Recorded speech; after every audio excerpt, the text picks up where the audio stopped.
Last lecture में हमने question देखा था। हमने लास्ट लेक्चर में बैलेंस शीट के बारे में बोला था कि डिस्कस करेंगे। आओ बैलेंस शीट के बारे में डिस्कस करते हैं। तो सबसे पहली चीज़, बैलेंस शीट की कोई भी साइड नहीं होती। कई बच्चे सोचते हैं कि सर बैलेंस शीट की डेबिट साइड होती है, बैलेंस शीट की क्रेडिट साइड होती है। ऐसा कुछ नहीं होता। लायबिलिटीज़ आप बैलेंस शीट की इस साइड लिखते हैं और एसेट आप बैलेंस शीट के इस साइड लिखते हैं।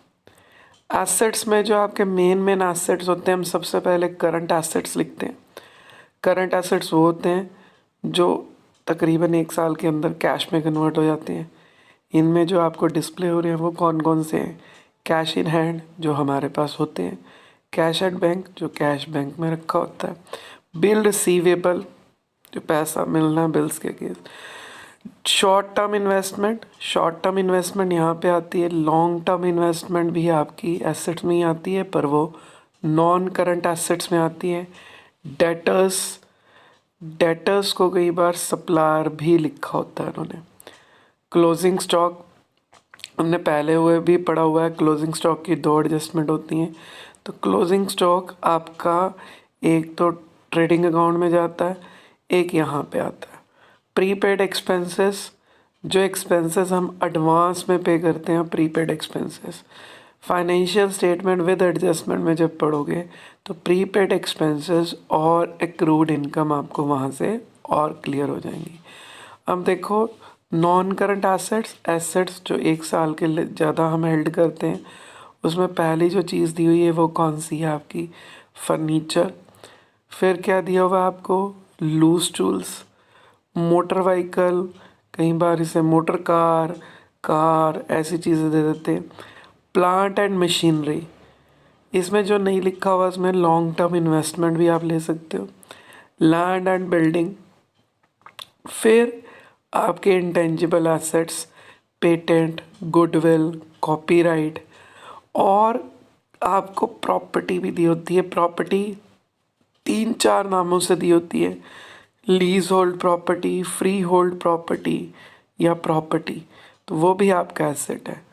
प्रीमिसेस वो भी आपका एसेट है। अब हम आते हैं लायबिलिटी साइड। बैंक ओवरड्राफ्ट पहले दिया हुआ करंट लायबिलिटीज़। जो लायबिलिटीज़ आपको 1 साल के अंदर रीपे करनी होती है उसे current liabilities. And non current liabilities जो लायबिलिटीज़ आपको 1 साल से ज़्यादा पीरियड में रीपे करनी होती है। तो उसमें सबसे पहली चीज़ दी हुई है आपको bank overdraft. Short term loan है, कैश बुक में पड़ा होगा, ज़्यादा क्लैरिटी होती है उसमें। बिल्स पेबल जो बिल्स आपने पे करने हैं। सन्ड्री क्रेडिटर्स जो आपने क्रेडिटर्स को पैसे देने हैं जिनसे आपने माल उधार में ख़रीदा है। आउटस्टैंडिंग एक्सपेंसेस जो आपने एक्सपेंसेस पे करने हैं, इस पर clarity financial statement with adjustment होगी। वैसे जनरल एंट्रीज में भी आपने पढ़ा होगा आउटस्टैंडिंग एक्सपेंसेस जो एक्सपेंसेस आपने पे करने हैं। Unearned income financial statement with adjustment का चैप्टर में ज़्यादा क्लैरिटी होगी।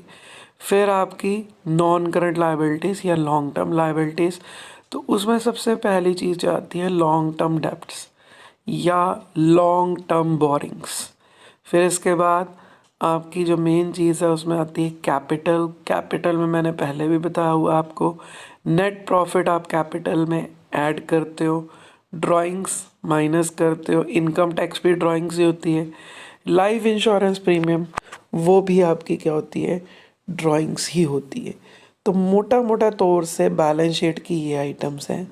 बैलेंस शीट की कभी भी कोई भी साइड डेबिट और क्रेडिट साइड नहीं होती। मोस्टली बच्चे एसेट का समझते हैं, डेबिट बैलेंस है तो सोचते हैं एसेट डेबिट साइड में लिखा जाए, और लायबिलिटीज़ का क्रेडिट बैलेंस है तो लायबिलिटी क्रेडिट साइड पे लिखी जाए।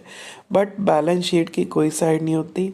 बैलेंस शीट हमारी एक्यूरेसी देखती है कि अगर ये मैच हो जाती है तो इसका मतलब हमारा फाइनेंशियल स्टेटमेंट जो हमने एडजस्टमेंट में किया वो चैप्टर ठीक हो, क्वेश्चन ठीक हो गया।